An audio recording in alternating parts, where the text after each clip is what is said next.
Shubor nakaslem jong unongsan Hima. Hello, I'm Dr. Arindam Mandal. I am a surgical oncologist. I am working as a HOD and consultant in surgical oncology department at Manipal Hospital's EM bypass in Kolkata. So I'll divide this question into two parts. One is what are the common cancers. So the most I look after mainly GI and thoracic cancers, which are basically cancers inside the food pipe and in the chest. So in that we see all over the country a lot of cancers which are colorectal cancers, colon and rectum cancers, stomach cancers, esophageal cancers or the food pipe cancers, or lung cancers. Apart from that, stomach and liver and pancreas cancers are also there. But when we talk about Meghalaya per se, actually it has a very high incidence of food pipe cancers. So in the cancers that I deal with, which is much higher. In fact, the highest numbers in the country of India is from Meghalaya in terms of esophageal cancers, food pipe cancers. Now coming to the early symptoms. So one thing is about why it happens more often here. A lot of it is about our addictions and also our food preferences. So like for example, smoked meat is more common in this part of the country rather than in some of the other parts. So that has been believed to have a negative impact on the incidence of esophageal cancers. Regarding the early symptoms for cancers of the esophagus, it might start just with you not being able to swallow your food very easily. So maybe you just need dry food whenever you are taking. It's not going in very easily. You want to take a sip of water, then only it is passing through. That can be the very early symptom. It can gradually progress to a time when even while taking like porridge, something soft food, you are finding it difficult. And in the extreme case, it becomes that you are not even able to have liquids because the food pipe is completely choked by the tumor. So apart from that, sometimes while coughing there can be some blood along mixed with the sputum, and if it is spread to other parts, there can be body aches. One of the very important thing is because you're not able to have food properly, there's a drastic weight loss which happens. So you are losing weight very drastically. Those can be the telltale signs of actually a cancer which is developing inside. As the medical field has been evolving, it has been along with the improvement in technology. So, and this technology does not start only in treatment, it is also in detection. So even to find that there is a cancer, we have much better tests nowadays, much better tools, be it PET CT scans, be it SPECT scans, very minute CT guided biopsies which are possible, so which were not there some time back. So diagnosing these cancers, and sometimes in an early stage, like if it is a very early stage esophageal cancer, during endoscopy there are a lot of adjuncts which are available, like chromoendoscopy, like narrowband imaging. So those are the things which help us diagnose a cancer in a very early stage and take a biopsy from there. So that goes in diagnosing. Now coming to treatment. So most of these cancer surgeries are in the early stage. They are completely curable with surgery being the mainstay of treatment. But these surgeries are major surgeries. So these would take quite a few hours for them to be over, and these we are removing a part of the body wherever the cancer is. For example, in an esophagus cancer, food pipe cancer, we have to remove the entire food pipe and make a different food pipe from our stomach, bring it up and then attach it basically to do the work of the food pipe. So there is a part of removing and then a part of reconstructing it. So these are major surgeries which were more morbid. They had more complications in the past in terms of infections, pneumonia, blood loss, more of blood loss, etc., which have drastically come down now with the advent of technology, where instead of open surgeries, we are able to do something called VATS surgery, or video assisted thoracoscopic surgery, which is the counterpart of laparoscopic surgery in the chest, and also robotic surgery now. So with that, with very small holes, using technology, we are able to, it is a surgeon who is operating using the robot to remove that entire tumor, just exactly like what we were doing in open surgery, but at the fraction of the length of cut or the amount of blood loss or the pain after surgery. So patients can go back to their routine, recovering from the surgery much earlier, even after major surgeries like these. That's a very valid fear. First of all, the name of cancer. Sometimes when people hear the word cancer itself, they become a little crestfallen, and sometimes patients don't even want to go to the hospital. What if it is cancer? What if there are more surgery, chemotherapy, etc. what are required? And of course, with surgery, there is always the fear because it's a major surgery. You will be under anesthesia.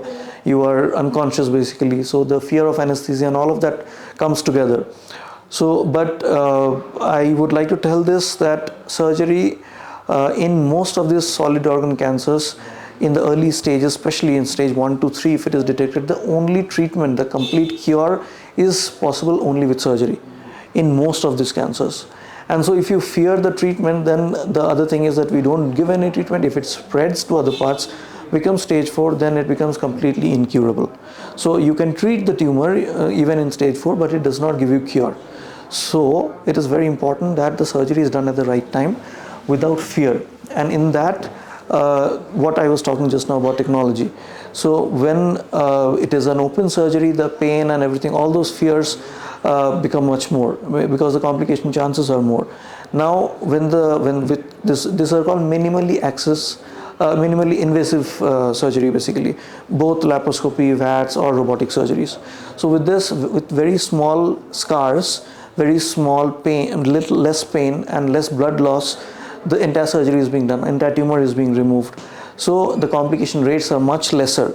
So this is, in fact, there has been never a better time for these surgeries than in the past. So the rate of complications and the extent of surgeries itself has come down, and especially now with chemotherapy and radiation, many times we give chemo and radiation initially to reduce the size of the tumor and then undergo surgery, so that it is a much more successful surgery which is done. So yeah, anesthesia also is very safe compared to say 30 years back. Now anesthesia, and they take care of pain also in the perioperative time, during and after surgery. So pain and everything is taken care of. In fact, all of our patients, the very next day after surgery, they have to walk.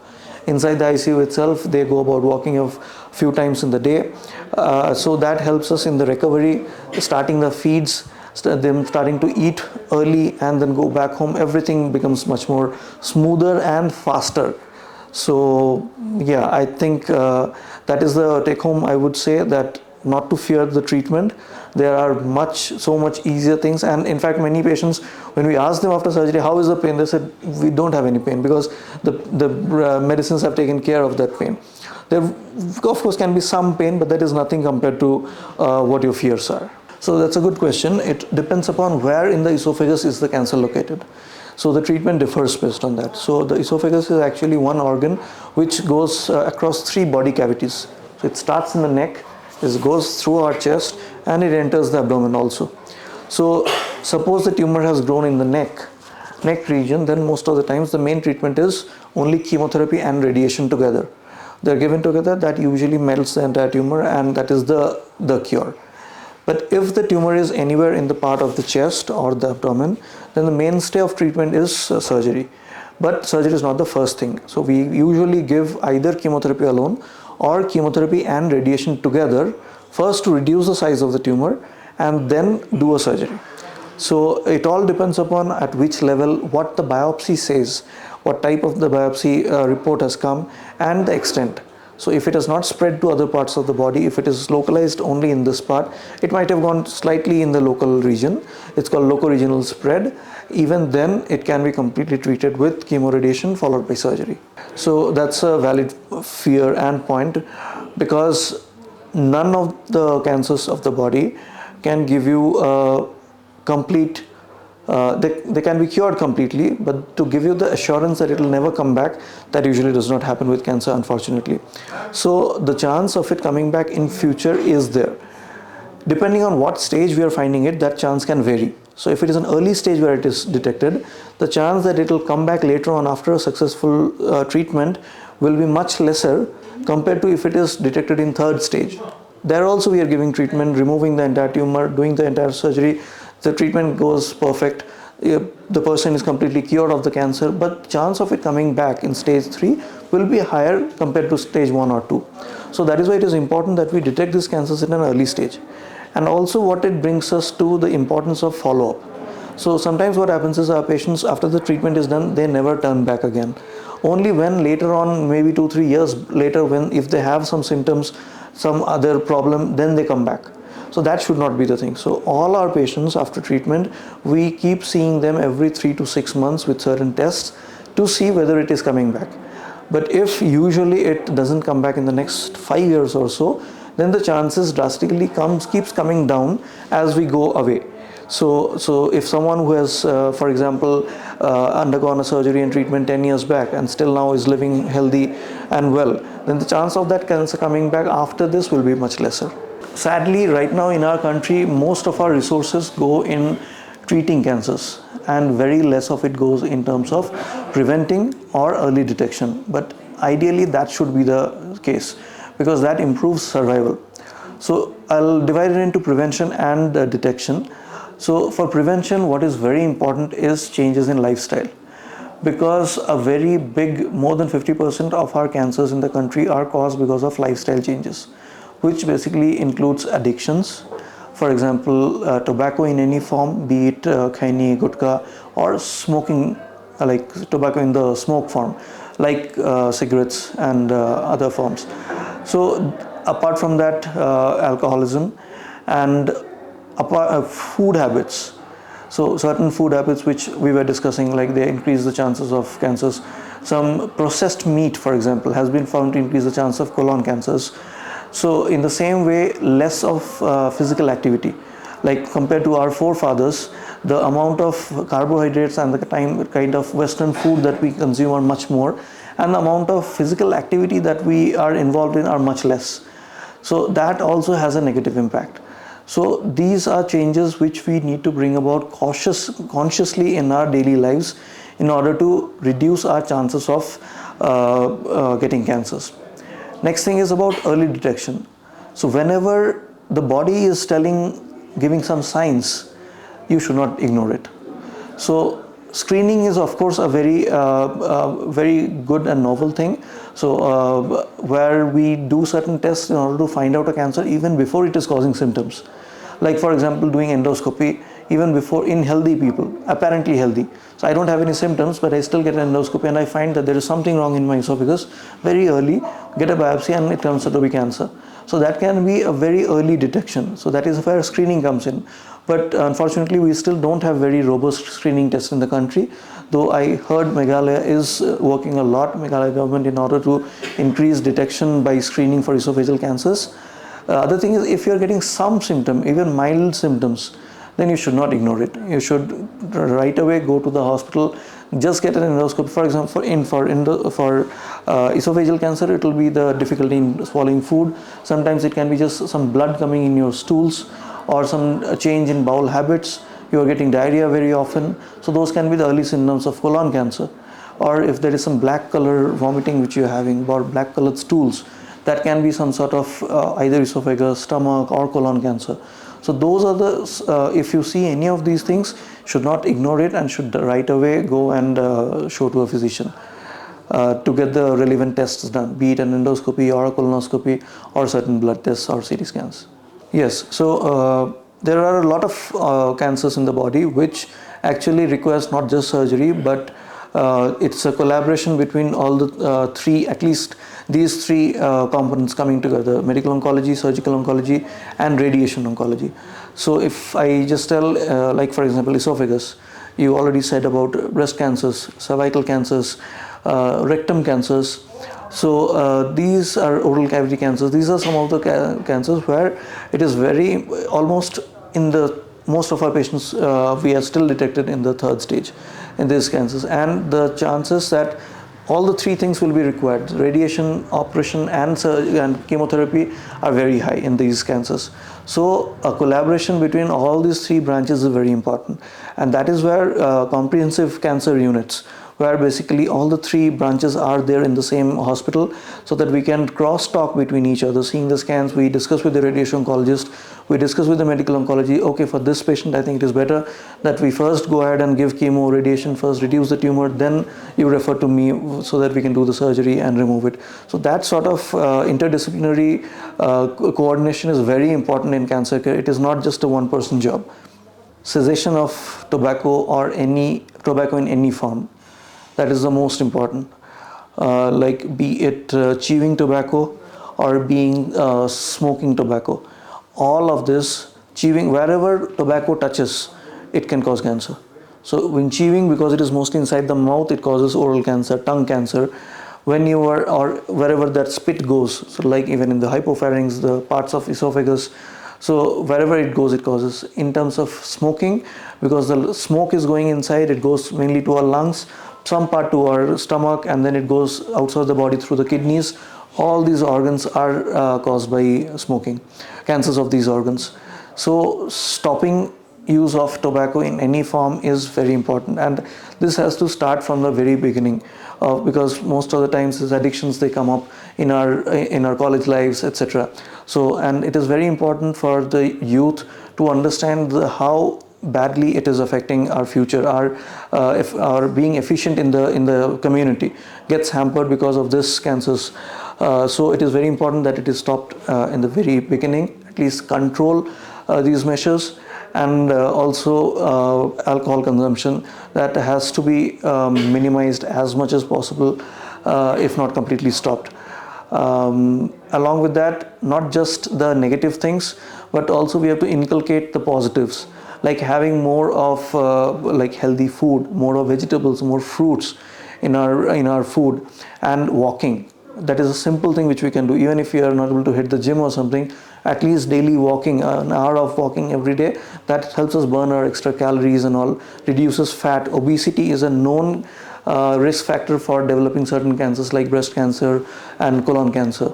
So those are the overall holistic measures that we can take in order to prevent cancer from forming. So I would like to say that in cancer treatment, everything depends upon the timing, because cancer is basically it's a tumor inside the body which keeps growing. It keeps growing incessantly. It doesn't stop growing. So till some time it stays inside the organ where it is growing. Then after that it starts to spread to other parts of the body and it grows there. So depending on that, the stage increases. So if the same esophageal cancer, for example, I'm again and again taking the example because it is common here. Same esophageal cancer, it is detected in an early stage. It is not spread anywhere. The chances of it coming back even after complete treatment after 5 years will be much lesser compared to if it has already spread to some nearby place, or if it has spread to rest of the body somewhere else than the lungs or the liver. Then it is not curable at all. We cannot do any surgery. There will be only certain systemic therapy like chemotherapy or immunotherapy which can be given to prolong life, but we cannot cure those things. So everything depends upon timing. So the right time, whenever you are getting symptoms, if you go, the chances of us picking up a tumor in an early stage is higher. So we can cure you completely and you can go back to your family and lead a near normal life after that.